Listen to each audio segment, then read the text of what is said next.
اللہ الرحمن الرحیم الحمدللہ رب العالمین والصلاة والسلام علی سید المرسلین وعلی آلہ الطیبین الطاہرین الراشدین الہادیین المہدیین واصحابہ اجمعین اما بعد قال اللہ تبارک و تعالی فی شأن حبیبہ مخبرا و آمرا ان اللہ و ملائکتہ یصلون علی النبی یا ایہا الذین آمنوا صلوا علیہ وسلموا تسلیما الصلاۃ والسلام علیک یا سیدی یا رسول اللہ وعلی آلک واصحابک یا حبیب اللہ الصلاۃ والسلام علیک یا سیدی یا رسول اللہ وعلی آلک واصحابک یا حبیب اللہ کچھ نہیں مانگتا شاہوں سے یہ شیدا تیرا کچھ نہیں مانگتا شاہوں سے یہ شیدا تیرا اس کی دولت ہے فقط نقش کف پا تیرا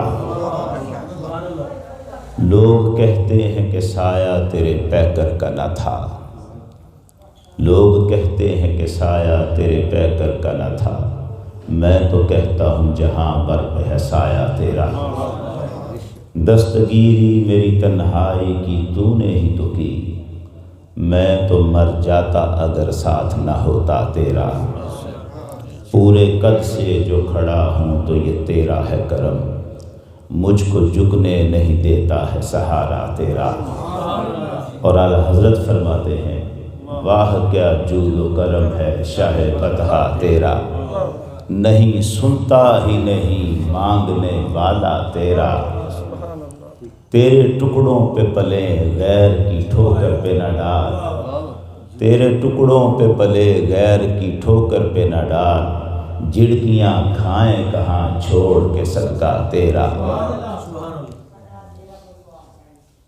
حاضرین محترم آج کی یہ بزم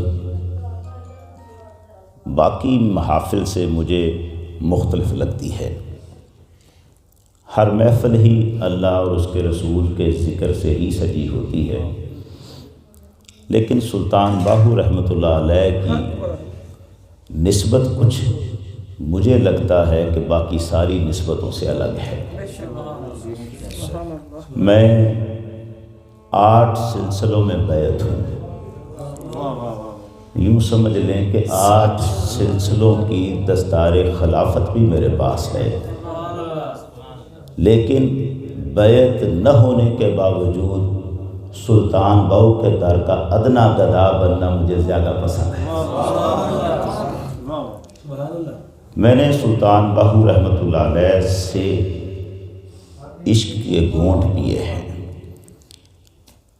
مجھے 12ویں جماعت میں حکیم عبدالحی صاحب سیالکوٹ والے انہوں نے مجھے کہا کہ سلطان باہو کی ایک کتاب ہے محب الفقراء وہ تو منگا کے دو کہیں سے میں نے لاہور فون کیا اپنے ماموں کو کہ اس نام کی کتاب ہے سلطان باہو کی وہ ذرا چاہیے انہوں نے کتابی ذوق نہ تھا بازار گئے کتاب کسی طرح ڈھونڈی خریدی اور وہ مجھے بھیج دی جب وہ کتاب میرے پاس آئی میں اسے لے کر حضرت صاحب کے پاس پہنچا حکیم عبدالحی صاحب کے پاس کہ یہ کتاب حضور لے آیا ہوں خوش تھا کہ خدمت میں پیش کروں گا پتہ نہیں کیا ہے جو اس میں سے وہ دیکھنا چاہتے ہیں جو نکتہ وہ ڈھونڈنا چاہتے ہیں جب پیش کی تو کہنے لگے میں نے اپنے لیے نہیں منگوائی تیرے لیے منگوائی ہے اسے پڑھ وہ جو کتاب کو پڑھا تو پھر دنیا ہی الگ ہے سلطان باہو رحمۃ اللہ علیہ کی کتابوں میں دنیا الگ بستی ہے سمجھ ہی نہیں آتا کہ آپ لکھتے وقت جب لکھ رہے تھے تو دوسری کتابیں سامنے نہیں تھیں آپ کے مگر روانی یوں چلتی ہے کہیں قلم رکتا ہی نہیں اور ایسی ایسی حضور کی احادیث لکھ دیتے ہیں کہ ڈھونڈنی پڑتی ہیں، ان کتابوں میں چھپی بیٹھی ہیں وہ حدیثیں جو عام نظر بھی نہیں ہیں۔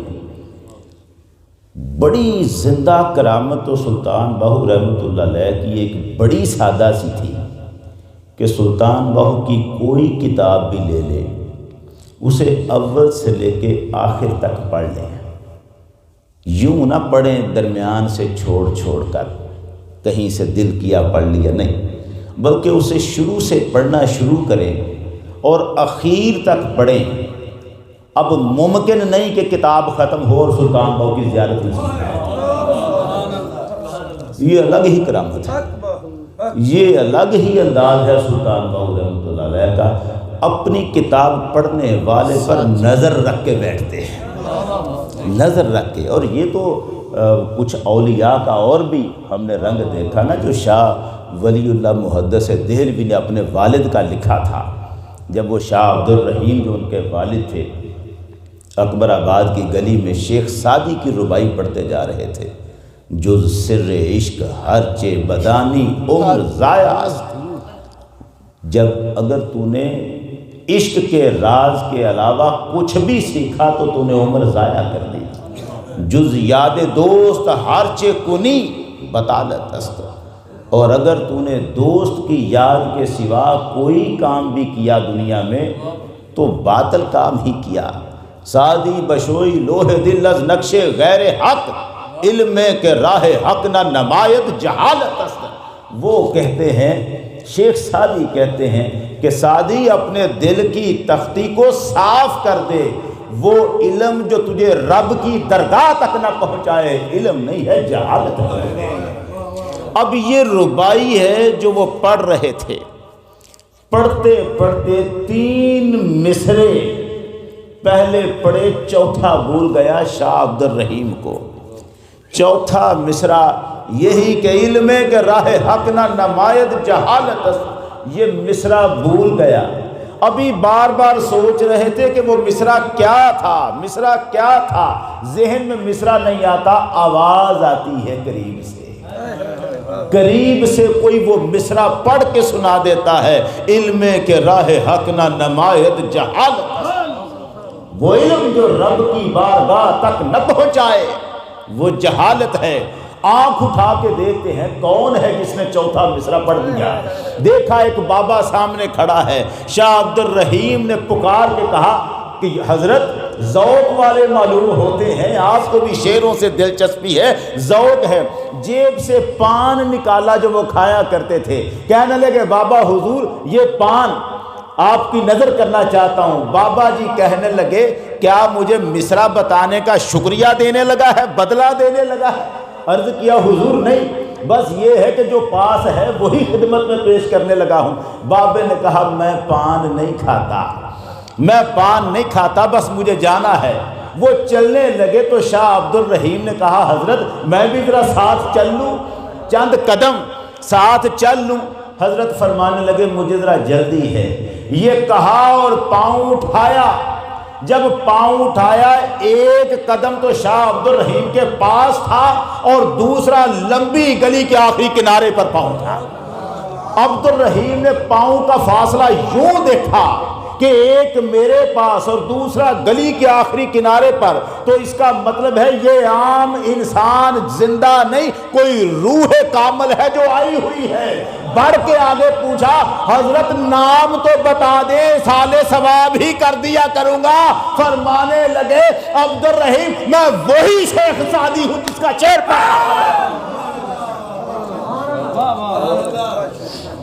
میں وہی شیخ سعدی ہوں جس کی ربائی تو پڑھ رہا تھا، جس کے شعر تو پڑھ رہا تھا۔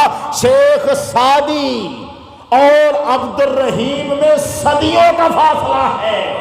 کہتے ہیں میں وہی سعدی ہوں، اپنی قبر میں بیٹھا سن رہا تھا، جب تم مصرع بولا مجھے تکلیف ہوئی، بتانے آ گیا۔ اب آپ مجھے بتائیں اگر شیخ سعدی قبر میں بیٹھا دھیان رکھتا ہے کہ کون اس کے شعر پڑھتا ہے، تو پھر مجھے بتاؤ کہ سلطان باہو کس کس پہ دھیان نہ رکھے گا؟ اس کی ایک وجہ ہے، وجہ یہ ہے کہ سلطان باہو نے جو مقام پایا ہے وہ ایمان کے سر پہ نہیں پایا، دنیا ایمان کی وجہ سے آگے گئی ہے، باہو عشق کے سمندر میں سفر کر گیا ہے۔ نعرہ تکبیر، نعرہ رسالت، نعرہ حیدری، نعرہ سلطانیہ۔ وہ تو سفر ہی اور کر گئے ہیں باہو۔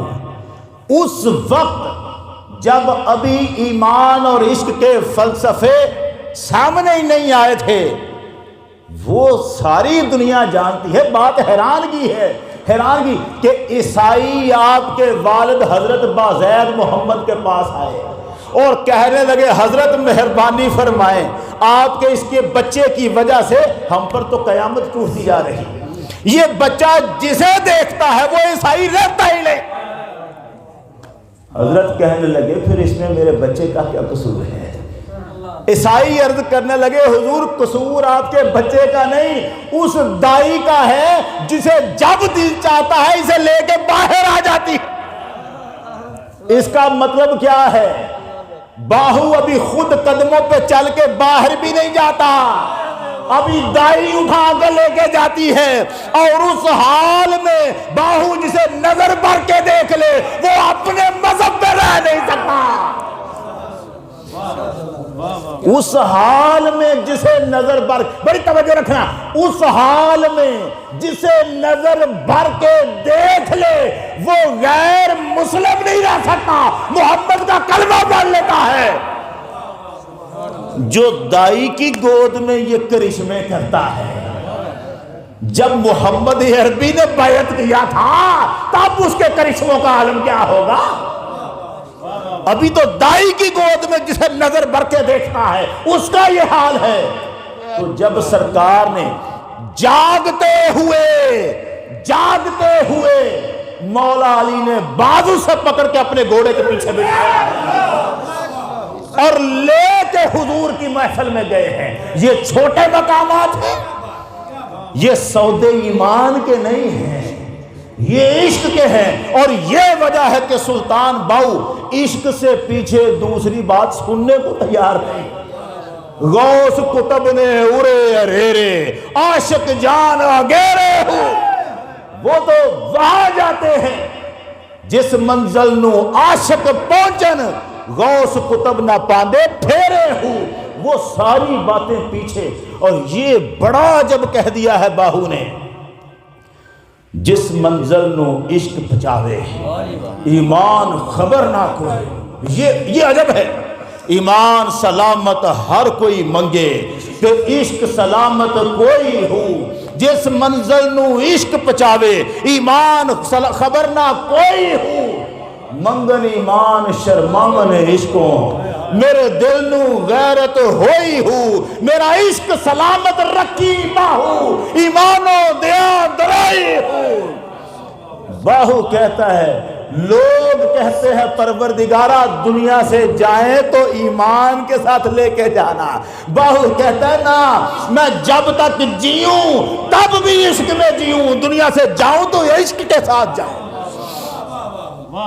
وہ ایمان کی بات نہیں کرتا۔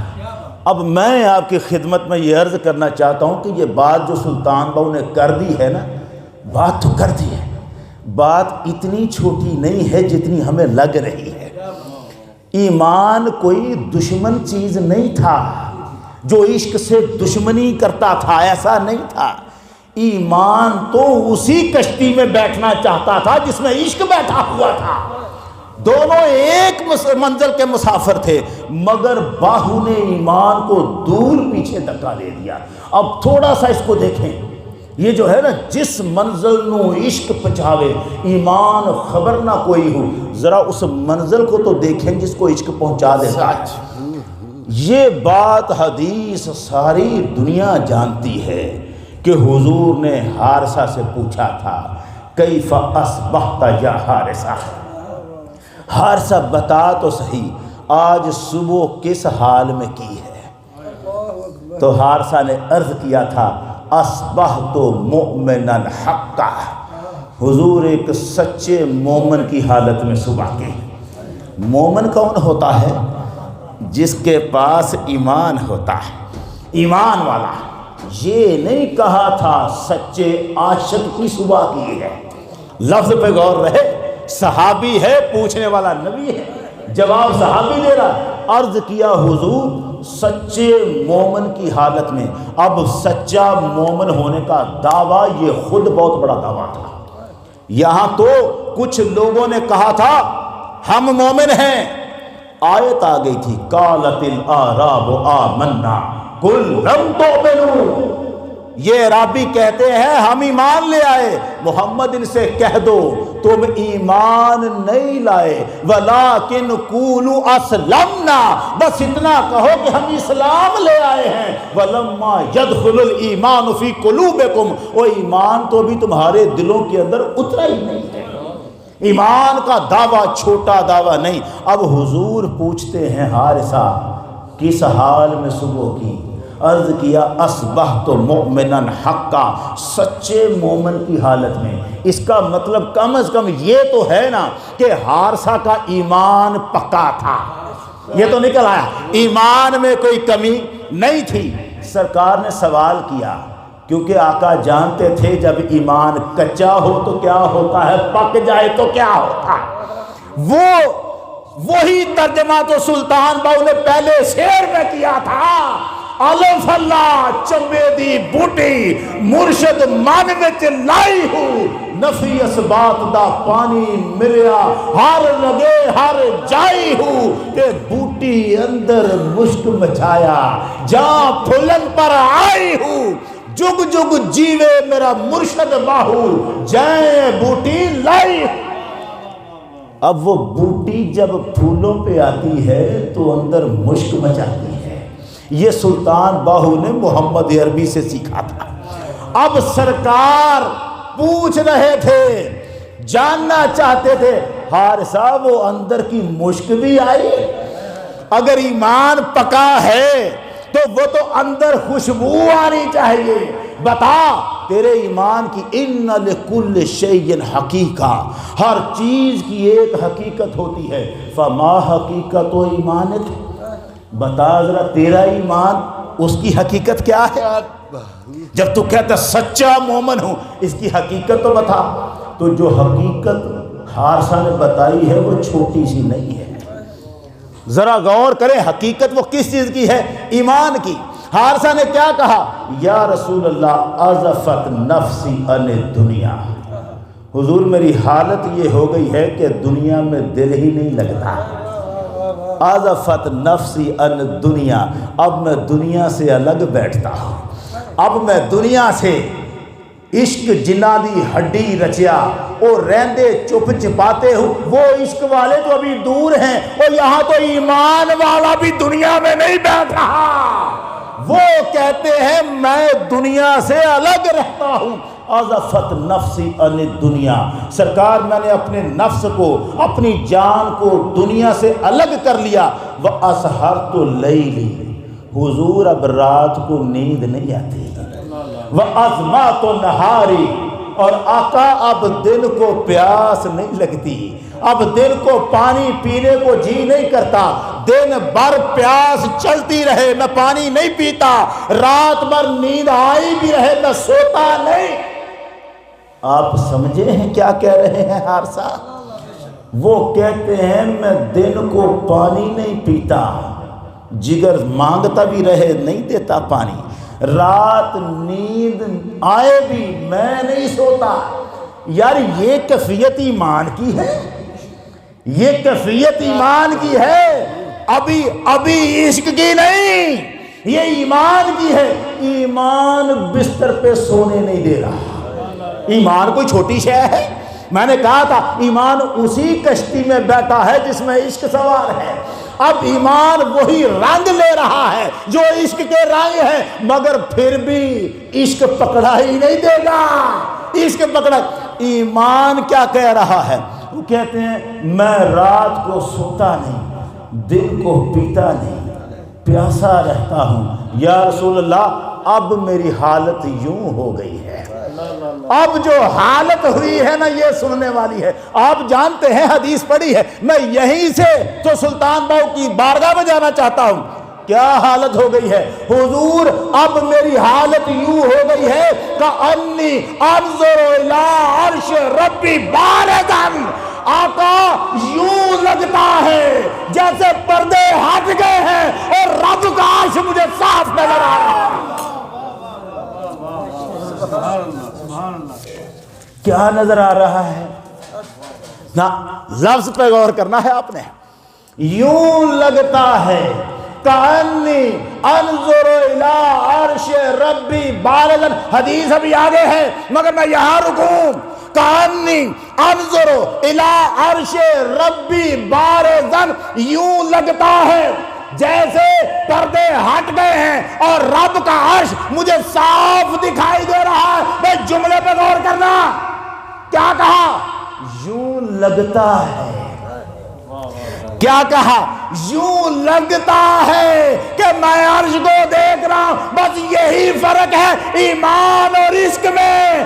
ایمان کہتا ہے یوں لگتا ہے دیکھ رہا ہوں. عشق کہتا ہے لگتا نہیں میں دیکھ رہا ہوں.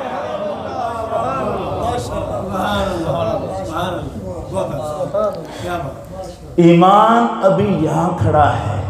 اپنی معراج پہ پہنچ کے ایمان کہتا ہے یوں لگتا ہے. یوں لگتا ہے اس کا مطلب یہ ہے یوں لگتا ہے جیسے جو نظر آ رہا ہے یہ رب کا عرش ہے. یوں لگتا ہے. عشق کہتا ہے لگتا نہیں میں عشق عرش دیکھ رہا ہوں. عشق آگے چلا جاتا ہے وہ فرق ڈالتا ہے. اچھا اب آگے دیکھیں حضور. اور پھر یہ حال ہے کأنی انظر الی اہل الجنت یتزاورون فیہا. مجھے یوں بھی لگتا ہے کہ جنت والے جنت میں ایک دوسرے کی زیارت کر رہے ہیں. جنت میں کون ہے جو ابھی زیارت کر رہا ہے؟ ہمیں توجہ رکھنی ہے. وَكَأَنِّي أَنظُرُ إِلَىٰ أَهْلِ النَّارِ يَتَزَاغُونَ فِيهَا. اور مجھے یوں بھی لگ رہا ہے دوزخ میں دوزخی چیخیں مار رہے ہیں. دوزخ میں دوزخی چیخیں مار رہے ہیں. یوں بھی دیکھ رہا ہوں لگتا ہے یوں بھی دیکھ رہا ہوں. اور لگتا ہے جنتی جنت میں مل بھی رہے ہیں. بس جنتی ابھی ملاقاتیں کر نہیں رہے. یہ وقت قیامت کے بعد آنا ہے. دوزخیوں کی چیخیں قیامت کے بعد آنی ہے. اور حارثہ لاکھوں سال پہلے دیکھ رہا ہے جو بعد میں ہونا ہے. حارثہ لاکھوں سال پہلے وہ دیکھ رہا ہے جو لاکھوں سال بعد ہونا ہے. یہ ایمان ہے ابھی. یہ ابھی ایمان کی منزل ہے. یہ ابھی ایمان کی منزل. اور پھر سرکار نے فرمایا حارثہ عرفتہ فالزم. حارثہ تجھے معرفت حاصل ہو گئی ہے اب اس پہ جم جانا. حارثہ جم گیا. اور پھر وقت آیا کہ جنگ میں حارثہ شہید ہو گئے.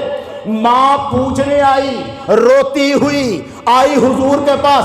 عرض کیا یا رسول اللہ مجھے اتنا بتا دیں حارثہ دوزخ میں ہے کہ جنت میں ہے؟ اگر وہ جنت میں ہے تو میں خوشیاں مناؤں اور اگر وہ جنت میں نہیں ہے تو پھر میں روؤں گی جی بھر کے. پھر روؤں گی. اگر وہ جنت میں نہیں ہے بتا دیں کہاں ہیں. حضور مسکرائے فرمایا اے ام حارثہ جنت کوئی ایک تو نہیں ہے.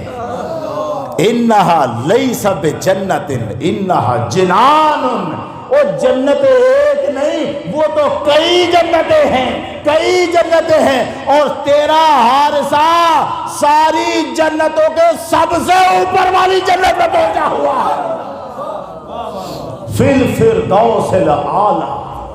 تیرا حارثہ جنتوں میں سب سے اونچی جنت فردوس اعلیٰ میں پہنچا ہے. اب ذرا مجھے یہاں بتانا یہ ایمان کی چھوٹی منزل ہے. ایمان کی منزل چھوٹی ہے کہ زندہ ہو تو عرش تک دیکھے. اور اگر دنیا سے جائے تو جنت کے سب سے اوپر والے درجے میں، ایمان نے منزل چھوڑی کوئی نہیں۔ نا ابھی کچھ لوگ شاید میری آواز زیادہ ہو جاتی ہے، وہ میں کیسے کروں، اب میرے بس میں نہیں۔ ایمان جو باہو کہہ رہے ہیں نا، وہ کام کچھ اور کر گئے ہیں۔ ایمان کہاں تک لے کے جا رہا ہے؟ ایمان کی منزل کا تصور تو کرو، کوئی منزل پیچھے رہی نہیں، کوئی منزل پیچھے رہی نہیں۔ اور باہو کہتے ہیں جس منزل پہ عشق لے کے جاتا ہے نا، ایمان کو اس کی خبر ہی نہیں۔ نعرہ تکبیر، نعرہ رسالہ، نعرہ رسالہ، نعرہ حیدری، نعرہ سلطانیہ۔ ایمان کو تو اس کی خبر ہی نہیں لگ سکی اب پتہ نہیں پھر عشق کہاں تک لے کے جاتا ہے، عشق کہاں تک لے کے جاتا ہے۔ وہ جو پوچھا تھا کسی نے مولا علی سے، حل رأیت ربک، کیا کبھی اپنے رب کو دیکھا ہے؟ کیا فرمایا تھا؟ ما کنت اعبد ربا لم ارا، میں اس رب کی عبادت ہی نہیں کرتا جو مجھے دکھائی نہیں دیتا۔ اس کا مطلب یہی تھا، ایمان عرش تک دیکھ لیتا ہے، عرش کے پار نہیں۔ ایمان عرش تک دیکھ لیتا ہے، عرش کے پار نہیں دیکھتا۔ عرش کے پار دیکھنے کے لیے نظر عشق کی چاہیے ہوتی ہے، وہاں صرف عشق لے کے جا سکتا ہے، وہ اعلیٰ منزل۔ اس کے معاملات بڑے عجیب ہیں، بڑے عجیب۔ جنید بغدادی رحمۃ اللہ علیہ کعبے کا طواف کر رہے تھے، اور ابھی دور وہ تھا جب ایمان کی منزلیں چڑھ رہے تھے۔ ایمان کی منزلیں خدا جانے کب تک چڑھی ہیں انہوں نے، لیکن اس وقت بھی پیر دنیا کے تھے اور خانہ کعبہ کا طواف کر رہے تھے۔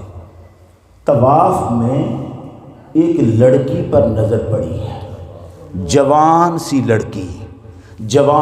لڑکی سامنے تھوڑے سے فاصلے پہ طواف وہ بھی کر رہی تھی، مگر وہ کچھ شعر پڑھ رہی تھی۔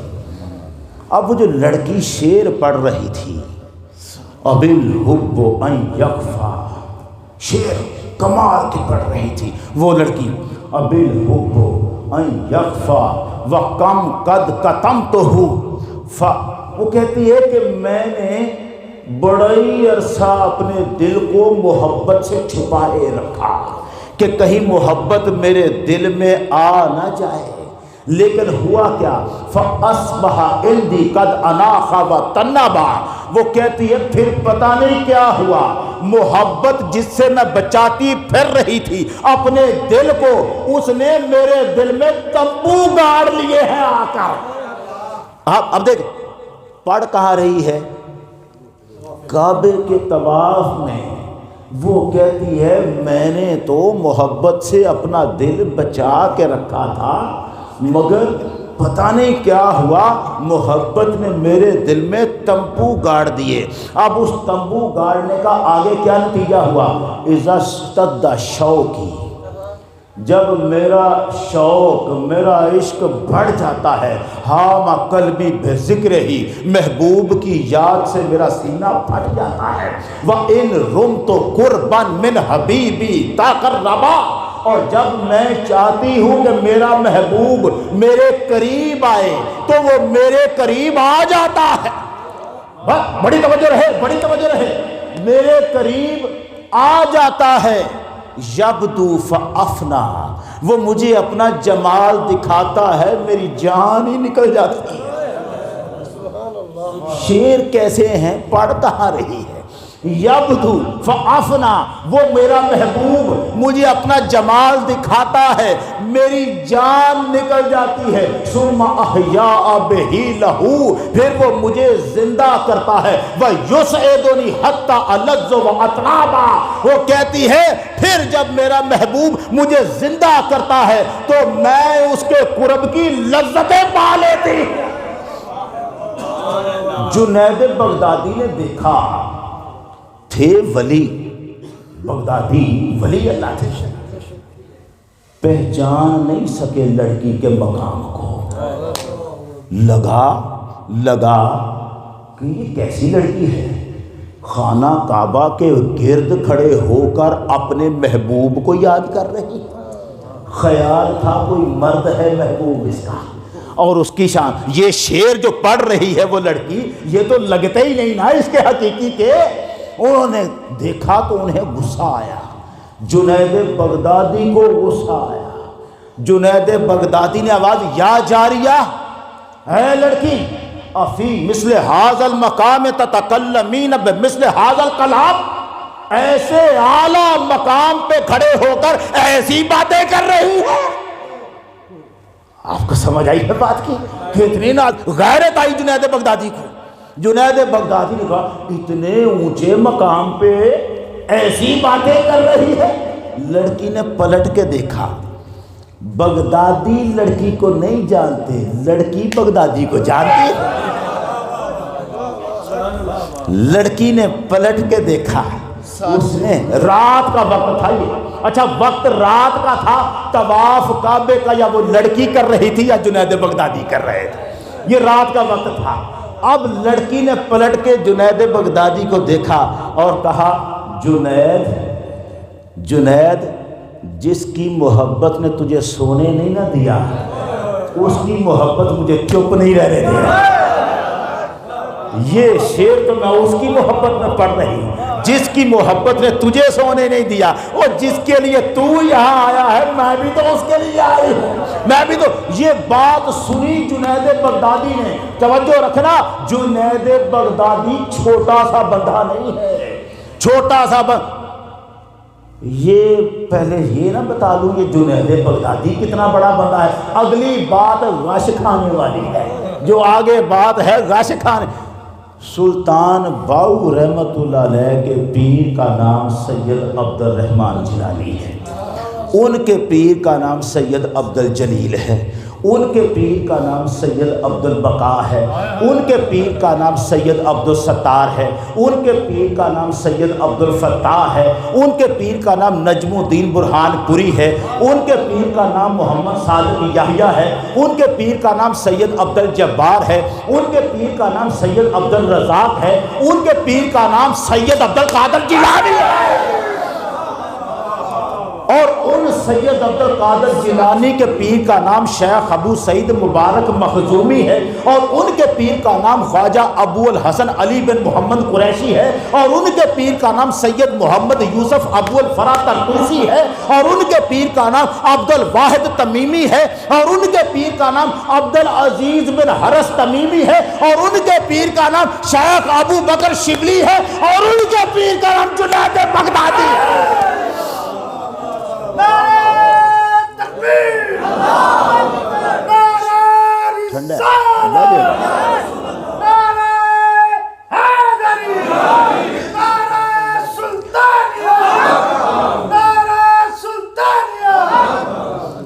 اب بغدادی کا مقام دیکھیں کہاں ہے، ادھر سے سلطان باؤ سے کہاں دور، عبد القادر کے بھی پیروں میں، اور ادھر سے یہی جنید بغدادی کے پیر کا نام سری سکتی ہے، ان کے پیر کا نام معروف کرخی ہے، ان کے پیر کا نام داؤد تائی ہے، ان کے پیر کا نام حبیب عجمی ہے، خواجہ حسن بصری ہے، ان کے پیر کا نام خواجہ حسن بصری ہے، ان کے پیر کا نام علی مشکل کشا ہے، اور ان کے پیر کا نام محمد مصطفیٰ ہے۔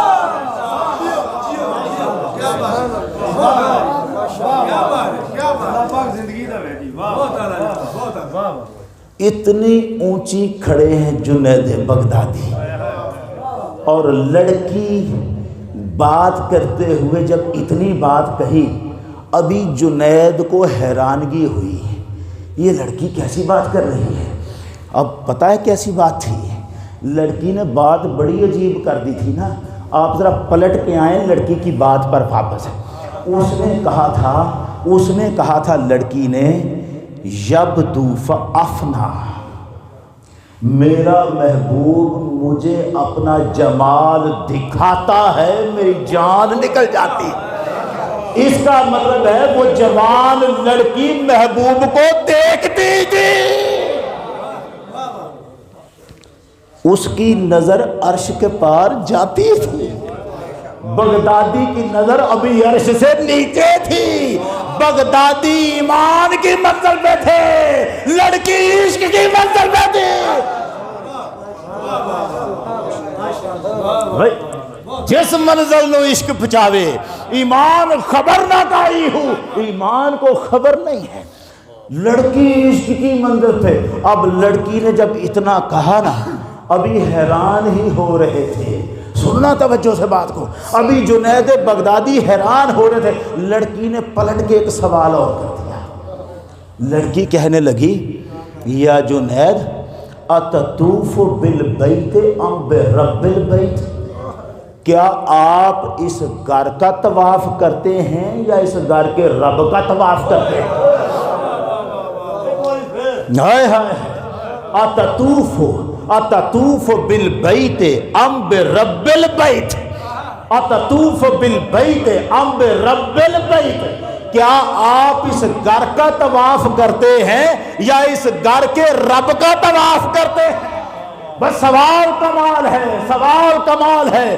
جنید بغدادی نے کہا اطوف بالبیت، ظاہر ہے میں گھر کا ہی طواف کرتا ہوں، گھر کا ہی طواف کرتا ہوں۔ لڑکی نے بغدادی کی بات سن کر منہ آسمان کی طرف اٹھا لیا اور کہا ما اعظم مشیتک فی خلقک، مولا تو ہی جانے مخلوق کیسی بنا رکھی ہے۔ اوئے ہوئے ہوئے ہوئے، ما اعظم مشیتک فی خلقک خلق کالاحجار یطوف بالبیت الاحجار، یہ کیسی پتھروں کی طرح کی مخلوق ہے، پتھر کے گھر کا طواف کر رہی ہے۔ یہ کیسی پتھر کی طرح کی مخلوق ہے، پتھر کے گھر کا طواف کر رہی ہے۔ طواف تو وہ خود بھی گھر کا کر رہی تھی، پھر تو وہ خود بھی گھر کے گرد رہی تھی، مگر صرف پھر یہاں رہی تھی، طواف گھر کا نہیں گھر کے رب کا کر رہی تھی۔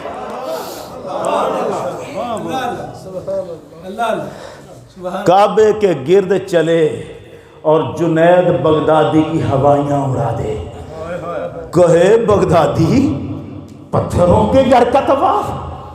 اللہ کو کہا مولا تو ہی جانے کیسی مخلوق بنا دی تو نے، کیسی مخلوق، خلق کالاحجار یطوف بالبیت الاحجار، پتھروں کی طرح کی یہ مخلوق پتھر کے گھر کا طواف کر رہی ہے۔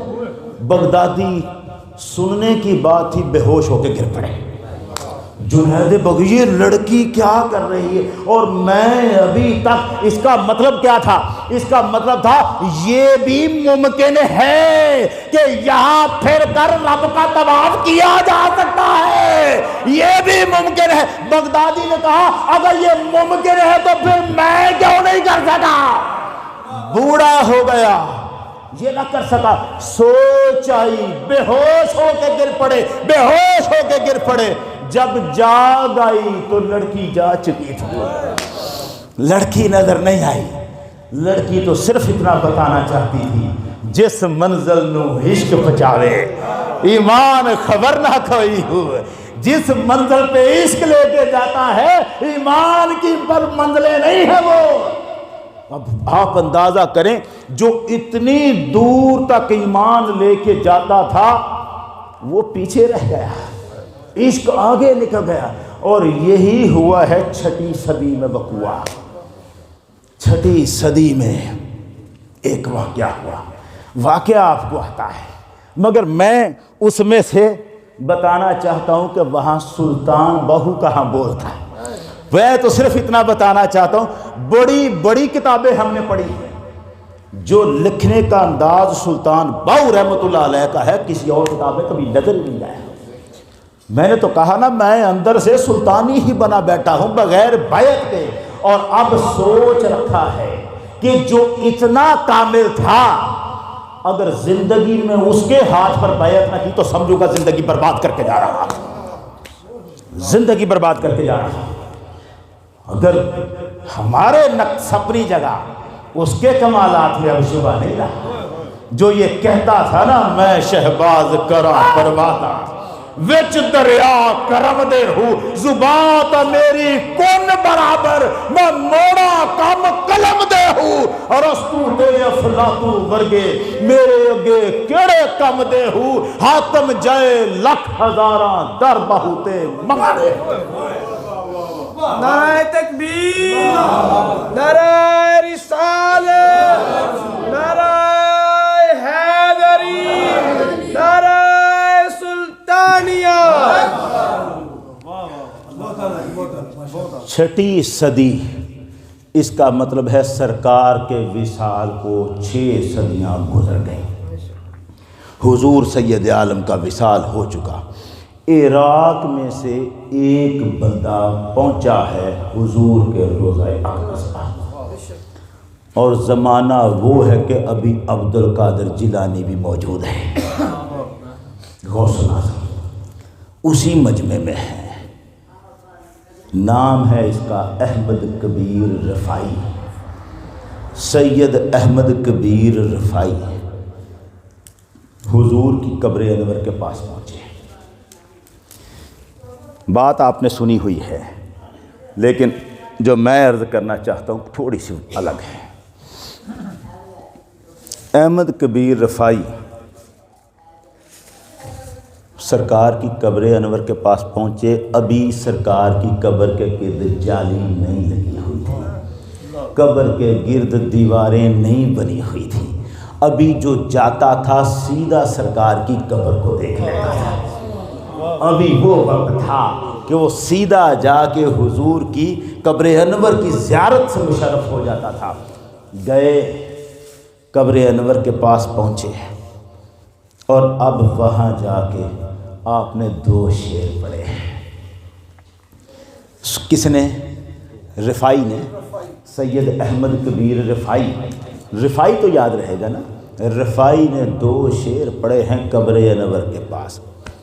ہم نے یہ تو سنا ہوا ہے نا جامی کو نہیں آنے دیا تھا، یہ ہم نے سنا ہوا ہے نہیں آنے دیا تھا، لیکن یہ تو آ گیا، یہ تو آ گیا. رفاعی تو آ گیا اور رفاعی نے آ کے جو 2 شعر پڑھے ہیں کیا پڑھا. اس نے حضور کی قبر کے پاس کھڑے ہو کے قبر انور کے پاس کھڑے ہو کے اس نے کہا فی حالت البعد روحی کنت ارسلها تقبل الارض انی فہی نائبتی فہذہ نوبت الاشباح قد حضرت فامدد یمینک کی تحظی بہا شفقت. کیا شعر پڑھے ہیں. اب جو شعر پڑھے ہیں نا یہیں سے فرق ہونا ہے ایمان کی منزل اور عشق کی منزل کا. ایک سفر یاد کریں، جب شام چلے گئے تھے حضرت بلال مدینہ چھوڑ کے، یاد ہے نا، بلال مدینہ چھوڑ کے چلے گئے تھے اور سرکار حضور نبی کریم صلی اللہ علیہ وسلم ان کو وہاں خواب میں ملے. سال گزر چکا تھا، بلکہ زیادہ وقت گزر چکا تھا، وہاں خواب میں ملے اور جا کے فرمایا ما ہذہ جفوتک یا بلال. بلال یہ کیا بے وفائی ہے، کبھی زیارت کوئی نہیں آتا، کبھی زیارت کوئی کیا بے وفائی ہے، کبھی زیارت کوئی نہیں آتا. جسے خود بلانے گئے، جسے خود بلانے گئے آ میری زیارت کو. یار مجھے ایک یاد جملہ بتائیں، بلال کسے دیکھ رہے تھے خواب میں؟ ذوالقرنین صاحب کو آ گئی ہے نیند، اور وہ روک رہے ہیں اپنی نیند. اب میں کیا کروں مجھے بتائیں. جب میں نے نعت توجہ سے سنی ہے تو اب میں بات بھی توجہ سے سناؤں گا. یہ تو پھر بدلا تو ہوگا. ہے نیند کا اثر تو ہے, لیکن چلے بات تھوڑی سی کرتے ہیں. بلال خواب میں دیکھ رہے تھے کسے؟ آقا افضل ہیں کہ آقا کی قبر افضل ہے؟ گھر کی شان گھر والے سے ہوتی ہے, گھر والے سے ہوتی ہے گھر کی شان. جب گھر والا گھر میں نظر نہ آئے تو گھر کا مقصد ہی کیا؟ اور اگر گھر والا باہر مل جائے تو گھر آنے کی حاجت کیا ہے نا مسئلہ. حضور کی زیارت بلال کر رہے ہیں اور آقا فرماتے ہیں میرے گھر کی زیارت کیوں نہیں کرتا آقا, وہاں کیوں نہیں آتا؟ یہ کیا بے وفائی ہے کہ تو میری زیارت کو آتا ہی نہیں؟ مطلب کیا تھا؟ حضور کی زیارت اپنی جگہ, آپ کی قبر کی زیارت بھی کمال ہے. آپ کی قبر کی زیارت بھی کمال ہے, ورنہ دعوت ہی کیوں دے؟ اچھا دعوت دی. حضرت بلال نے صبح اٹھتے ہی کوئی کام نہیں کیا, آنکھ کھلتے ہی مدینے کو طرف سفر کرنا شروع کر دیا. پہنچے. اب مجھے بتائے نا, اب جو بلال آ رہے ہوں گے کس شوق سے آ رہے ہوں گے؟ میں تو وہ ہوں جسے حضور نے بلایا ہے کہ آ, جسے بلایا ہے کہ آ. بھائی یہ توجہ رکھنا, جسے بلایا ہے کہ آ, جسے بلایا جاتا ہے نا اس کے لیے میزبانی کے انداز اعلیٰ ہوتے ہیں. میزبانی کے انداز اعلیٰ ہوتے ہیں. اتنا ہی تو جملہ تھا جو معراج میں بار بار جبریل حضور کو کہتے رہے, بار بار جگہ جگہ ایک ہی اعلان تھا, محمد آئے نہیں بلائے گئے, آئے نہیں بلائے گئے ہیں. آسمان ساتوں پر کھڑے ہو کر دروازوں پر یہی جملہ دہرایا گیا.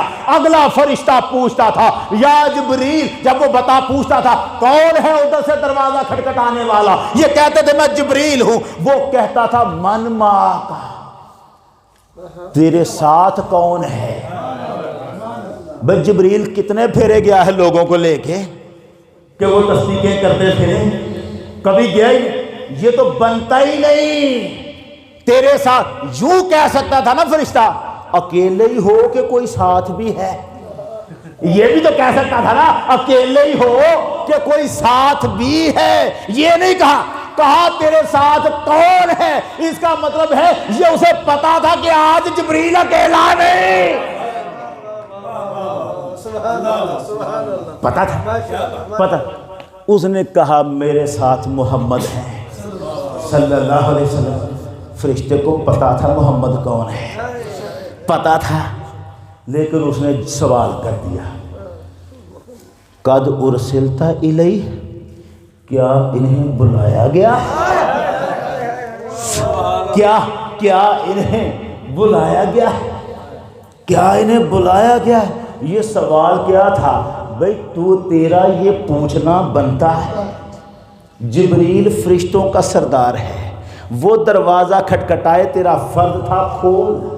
چل تو نے نہیں کھولا, پوچھ لیا تو تجھے بتایا میرے ساتھ وہ آ رہا ہے جو کائنات کا سردار ہے. اب بھی تیرا سوال بنتا ہے. مگر اس نے کیا جو اس نے کہا بلایا گیا ہے. جبریل نے وہی جواب دیا ہاں انہیں بلایا گیا ہے. دروازہ کھلا, مرحبا آئیے. اب جو سرکار یہاں سے گزرے, پہلے آسمان کے کل فرشتے براق کے پیچھے جا رہے تھے سرکار کے, دوسرے آسمان تک چھوڑنے. دوسرے آسمان پہ جبریل پھر دروازہ کھٹکھٹاتا ہے, اگلا بھی سوال یہی دہراتا ہے. ساتوں آسمان پر ایک ہی سوال, ایک ہی سوال, یہ بتاؤ کیا انہیں بلایا گیا ہے؟ یہ کیوں؟ اللہ بتانا چاہتا تھا قیامت تک کے لوگوں کو, یہ سن لو محمد میرے پاس آئے نہیں تھے, بلائے گئے تھے. ہم آج تک کہتے ہیں آج تک کہتے ہیں یار کمال ہے اللہ حضور کو پاس بھی بلائے اور پھر جلوہ نہ دکھائے. پاس بلا کے صرف جنت ہی دکھانی تھی، وہ تو حضور مسجد نبوی کے مصلی پہ کھڑے ہو کے بھی دیکھ لیتے تھے. وہ تو چھپی ہوئی شے نہیں تھی. دکھانا کیا تھا؟ جسے پاس بلایا جاتا ہے اس کے لیے میزبانی کا اعلیٰ انتظام ہوتا ہے. بلال کو حضور نے بلا لیا، بلایا. آداب کے مطابق اب کیا بنتا ہے؟ جسے بلایا گیا ہے اس کا استقبال بھی ہوگا، جلوے بھی دکھائے جائیں گے. ہوا نہیں. مسئلہ یہ ہوا ہے بلال آئے ہیں، اگر استقبال دروازے پہ ہو جاتا تو بلال کی وہ حالت نہ ہوتی جو اس نے قبر پہ منہ رگڑ رگڑ کے کیا. سرکار کی قبر انور پہ منہ رگڑا، دائیں طرف بائیں طرف وہ چوم رہے ہیں قبر انور کو، بے تحاشا رو رہے ہیں. وہ رو رہے ہیں قبر انور پہ منہ رگڑ رگڑ کے رو رہے ہیں. وہ دنیا کو بتانا چاہتے تھے اور جن سے محبت ہوتی ہے ان کو قبروں میں بھی چوم لیا جاتا ہے. نعرہ تکبیر، نعرہ رسالت، نعرہ حیدری، نعرہ سلطانیہ، امہ حق اہل سنت. ماشاءاللہ آپ کو سمجھ بات کی آ رہی ہے، یہ کمال ہے. اور میں تو اسے بھی سلطان بہو کا ہی فیض سمجھتا ہوں. یہ رنگ ہی ان کا ہے. اب معاملہ کیا ہے؟ ان کا معاملہ دیکھیں کیا ہے. بلال منہ رگڑ رگڑ کے روتے رہے، روتے رہے. چپ تو تب ہوئے جب پورے مدینے میں شور مچ گیا تھا بلال آیا. وہ تو پھر لوگ حسن اور حسین کو لے کے آئے اور پھر بلال اٹھ کے ان کے ساتھ نئے طرح سے روئے ہیں، گلے لگ لگ کے روئے ہیں. بلال نے امام حسن و حسین کے ماتھے بھی چومے، گالے بھی چومی، ہونٹ بھی چومے، گلے بھی چومتے رہے. کہا کیوں نہ چوموں جہاں جہاں محمد چومتے رہے. کندھے تک چومتے رہے، روتے رہے، روتے رہے. بلال جن کو بلایا گیا تھا ان کا یہ حال. اور اب وہ آیا ہے جس کے لیے یہ بلانا ہمیں نظر نہیں آیا، بلانا ہمیں نظر نہیں آیا. وہ آ کے قبر انور پہ عرض کرتا ہے اور کیا کہتا ہے؟ فی حالت البعد، احمد کبیر رفاعی، فی حالت البعد روحی کنت ارسلھا یا رسول اللہ. جب میں دور تھا، جب میں دور تھا میں اپنی روح کو آپ کی خدمت میں بھیجا کرتا تھا. یہ بھی کمال رفاعی کے پاس تھا. ہم اپنا خیال بھی پورا نہیں بھیج سکتے، رفاعی روح کو بھیج دیتا. اور اب یہ بتائیں کہ جب رفاعی روح کو مدینے بھیجا کرتا تھا تب رفاعی کے جسم میں کیا رہا کرتا تھا؟ یہ سمجھنے والا مسئلہ، یہ اس پہ غور کبھی نہیں کیا گیا، نہیں کیا گیا کہ جب رفاعی کی روح یہاں ہوتی تھی، روح یہاں. اعلیٰ حضرت نے بھی ایک جگہ لکھا ہے، اعلیٰ حضرت کہتے ہیں کوچائے سرکار میں ہوگا کہیں مصروف طواف، کوچائے سرکار میں ہوگا کہیں مصروف طواف. دل اگر سینے میں ہوتا تو دھڑکتا ہوتا. کہتے ہیں میرے سینے میں تو دل ہی نہیں دھڑک رہا، کیسے دھڑکے؟ یہاں ہے ہی نہیں، اور ہے یہاں نہیں تو کہاں ہے؟ وہ کہتا ہے سرکار کے کوچے میں طواف کر رہا ہے، سرکار کی گلیوں میں طواف کر رہا ہے، وہاں بھیجنا. یہی تو وہ بات ہے جو جامی کہتے رہے، ہوا کو آوازیں دے دے کے نسیمہ جانب بطحا گزر کن، زِ احوالم محمد را خبر کن. ہوا جا سرکار کی بارگاہ میں جانا اور حضور کو میرے حال کی خبر دینا. اور اتنا ہی نہ کر، بے بری جان مشتاقم دراں جا، ایسا کر میری اس عشق والی جان کو ساتھ لے جا، فدائے روضہ خیر البشر کن. اسے پھر لے کے واپس نہ آنا، قبر محمد پہ وار دینا ہے اسے. اب لوگوں نے تمنا کی رفاعی حضور کی قبر کے پاس. اچھا گھبرائیں نا, مجھے بھی احساس ہے, میں بس آخری بات اسے مکمل کر رہا ہوں اور پھر میں ختم کر دیتا ہوں. ہمارا کیا ہے؟ ہمارا تو معاملہ یہ ہے, چل مجھے تھوڑی پتا تھا میں نے یہ باتیں کرنی ہے آخر. میں نے تو ایک آدھ سوچی ہوئی تھی, وہ تو پتہ نہیں آئی بھی ہے بیچ میں کہ نہیں آئی. یہ تو سارا معاملہ مجھے پتہ ہے سلطان باہو رحمۃ اللہ علیہ کے کرشمے. ایویں ہی نہیں ہم بھی ضد لگا کے بیٹھے, مرنے سے پہلے ہاتھ میں ہاتھ نہ دیا تو زندگی برباد سمجھ کے جائیں گے. ایویں نہیں ہے سب, کوئی ہستی ہے وہ, کوئی معاملہ تھا. اور خدا کی قسم آج تک سلطان باہو کے مزار پہ بھی نہیں گیا. ڈرتا کہیں کچھ اور ہی نہ ہو جائے, مجھے بھی کچھ اور نہ ہو جائے. یہ تو نہیں جو میں سنانے لگا ہوں اس کے ساتھ تعلق نہیں, لیکن وہاں کے معاملات کچھ ایسا لگتا ہے جو میں نے سلطان باہو کی کتابوں میں پڑھا ہے, وہ تو یوں لگتا ہے یہ بندہ مرا ہی نہیں ہے. وہ تو یوں لگتا ہے جیسے بندہ یہ تو سامنے کھڑا ہے, باتیں کر رہا ہے, ہلا کے رکھ دیتا ہے. 150 کتاب لکھی ہے سلطان باہو رحمۃ اللہ علیہ. اب بندہ لائے جس نے اس میں سے 40 بھی پڑھی ہوں, لائے بندہ.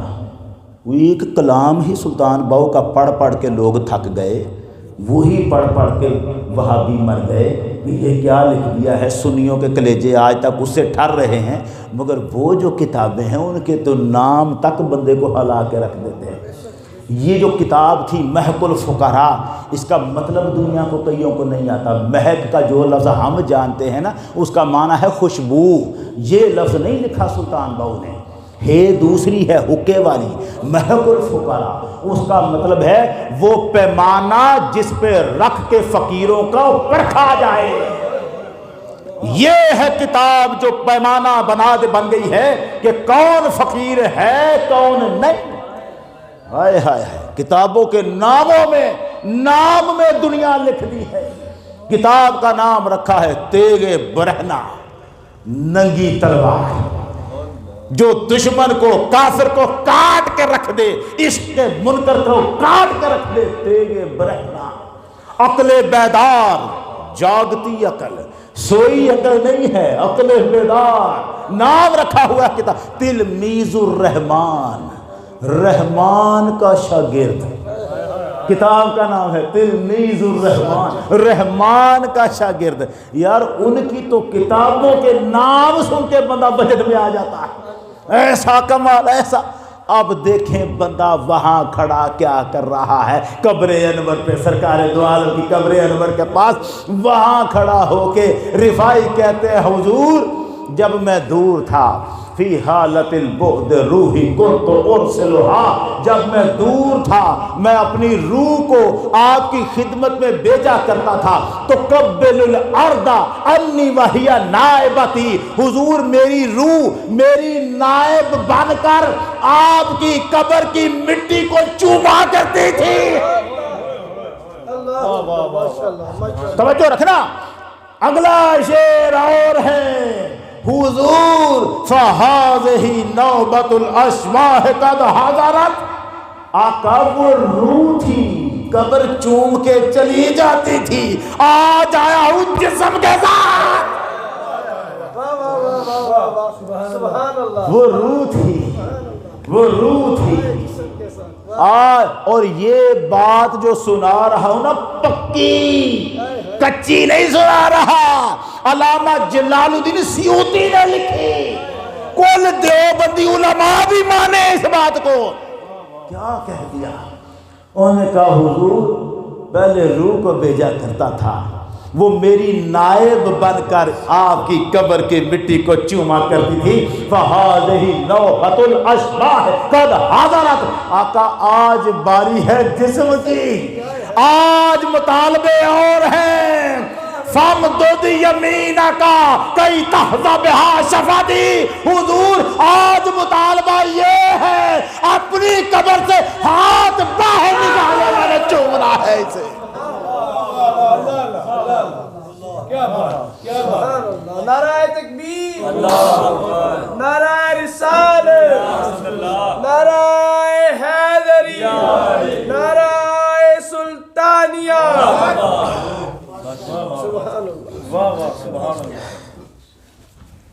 یہ مطالبہ بلال نے نہیں کیا یار، میں جہاں کھڑا ہوں باتیں آپ ساری سنی ہوئی ہیں آپ نے، نکتے بھی ہو سکتا ہے آپ کے پاس مجھ سے زیادہ ہوں، مگر میں عرض کیا کرنا چاہتا ہوں، مجھے بتائیں نا یہ مطالبہ بلال نے نہیں کیا، عاشق تو وہ بھی چھوٹا نہیں تھا، بلکہ میں یوں کہوں کہ رفائی جیسے پتہ نہیں کتنے مل جائیں بلال کی جوتے کی مٹی کے برابر بھی نہ ہو، بے شک یہ مطالبہ نہیں کیا سچ، اور لیکن اگلا جملہ مطالبہ تو اس نے کر دیا 6 صدی میں، اور بلال تو ابھی پہلی صدی میں تھا، بلال تو پہلی صدی میں 6 صدی میں مطالبہ کر دیا، چلو ہم کہہ دیتے یار مطالبہ کر دیا، بڑی جرت کر لی، لیکن مسئلہ تو تب بنا جب اس کا مطالبہ ختم ہوا، ابھی شعر پورا ہوا، سیوطی لکھتے ہیں خارج الید الشریفۃ من القبر الشریفۃ، سرکار کی قبر انور سے ہاتھ باہر آ گیا، سبحان اللہ ماشاءاللہ سبحان اللہ، حضور کی قبر انور سے دست مبارک باہر آ گیا، رفائی نے آگے بڑھ کے ہاتھ کو چوم لیا، 6 صدیوں بعد بندہ حضور کے ہاتھ کو چوم لیتا ہے۔ اب مجھے صرف اتنا بتاؤ، جو پہلی صدی میں ترستے رہتے تھے وہ کیوں نہیں چوم سکے؟ عاشق تو چھوٹے نہیں تھے نا، عاشق بڑے تھے، عاشق بڑے تھے، مگر عشق پہ رکھ کے کبھی مطالبہ کیا نہیں، وہ ایمان پر مطالبے رکھتے تھے، ان کے پاس ادب زیادہ گہرا تھا، وہ ادب کے معاملات میں آگے بڑھ چکے تھے، وہ ادب کے معاملات میں اتنا آگے تھے کہ مطالبے وہ کیا ہے، تجھے منظور ہے پردہ، مجھے ہے پاس ادب، ورنہ میں جب چاہوں جہاں چاہوں تیرا دیدار ہو جائے، یہ ان کا تھا۔ وہ اگر آ کے کہتے آقا بلایا ہے تو ہاتھ بھی تو پیش کر نکالے باہر، مطالبہ ہی نہیں کیا، کیونکہ وہ ایمان پر رکھ کر دنیا کو صرف ایمان کی منزلیں سمجھانا چاہتے تھے، وہ دنیا کو ایمان کی منزلیں سمجھانا چاہتے تھے، ہر کوئی مطالبے نہیں کر لیتا۔ 1,24,000 نبیوں میں سے کتنوں نے خدا سے کہا تھا ذرا جلوہ دکھا؟